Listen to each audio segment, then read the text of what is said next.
Mercedes has won every race in 2026. 5 from 5. Dominant, clean, untouchable, and Ferrari have been watching, collecting data, understanding the SF-26's strengths, waiting for the circuit where the engine gap stops mattering. That circuit is Monaco. This weekend, 3 things converge simultaneously that Ferrari has been building toward all season. The compression ratio ban takes effect from June 1st. Monaco is the first race where Mercedes runs without that advantage. The ADU decision arrives after Monaco.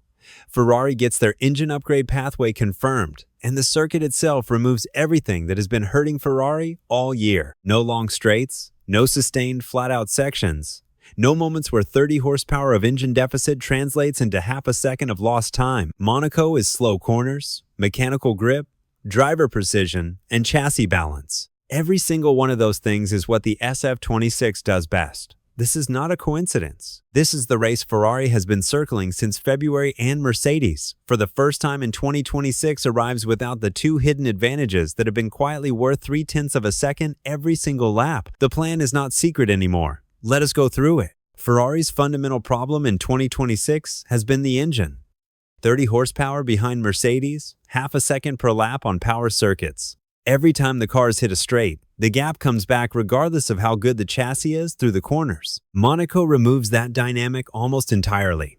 The circuit to Monaco is 3.337 kilometers long. It has 78 corners across a lap.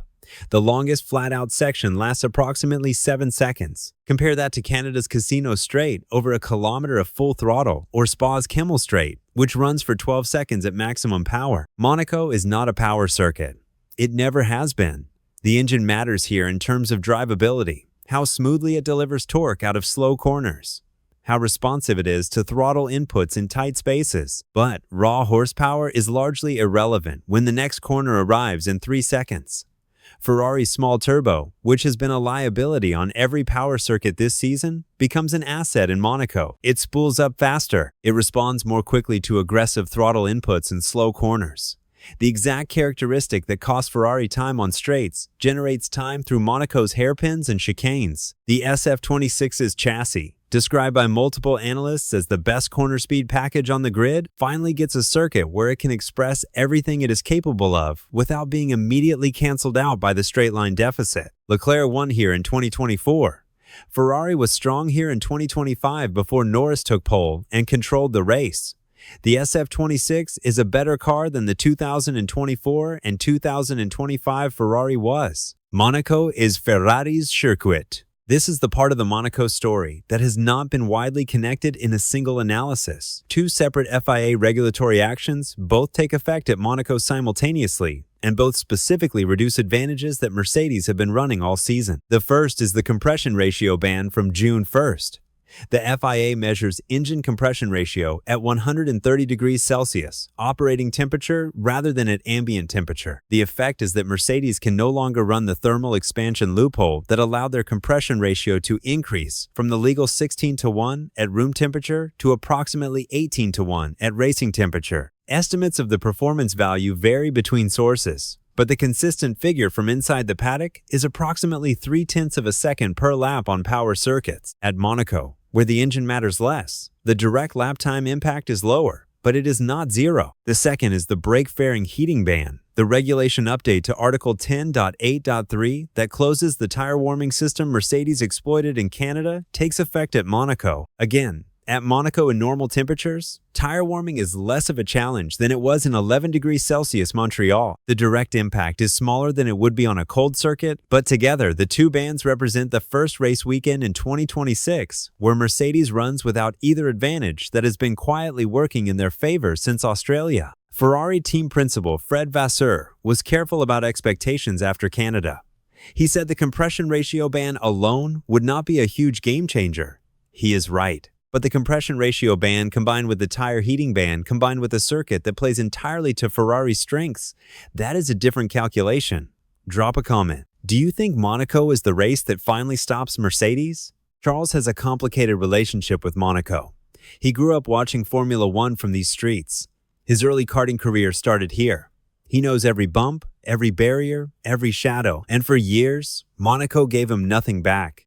Lewis Hamilton's last Grand Prix win was the 2024 Belgian Grand Prix. He inherited it. Russell was disqualified post-race for an underweight car, and Hamilton moved from second to first. That was 40 races ago. 40 races without a win for a driver with 105 Grand Prix victories.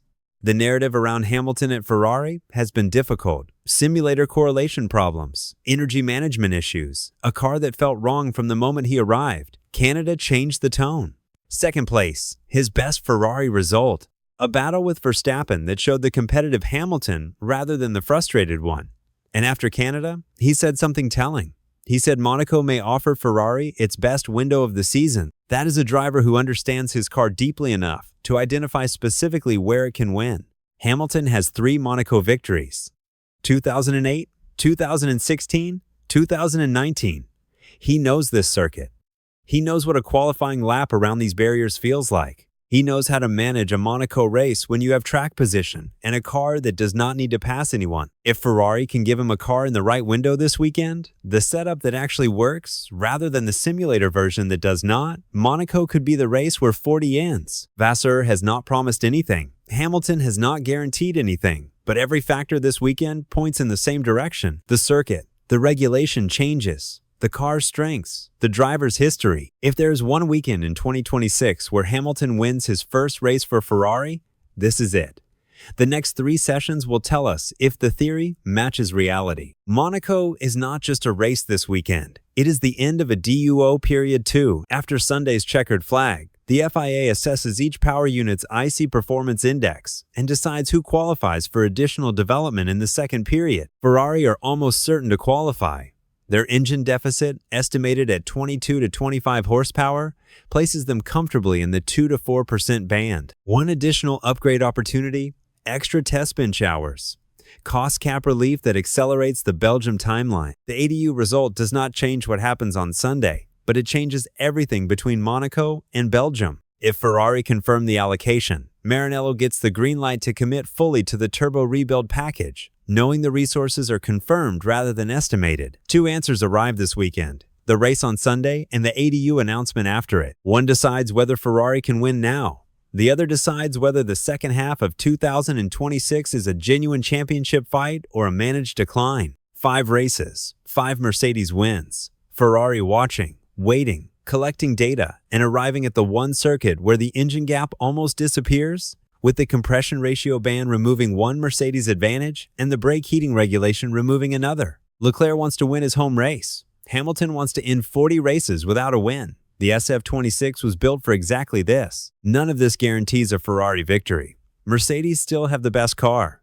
Antonelli has not made a single mistake in 5 races. The wall is always close, but for the first time in 2026, Ferrari arrives where the odds are not clearly against them. The plan was always Monaco. Now everyone can see it. Qualifying starts Thursday. Everything begins there.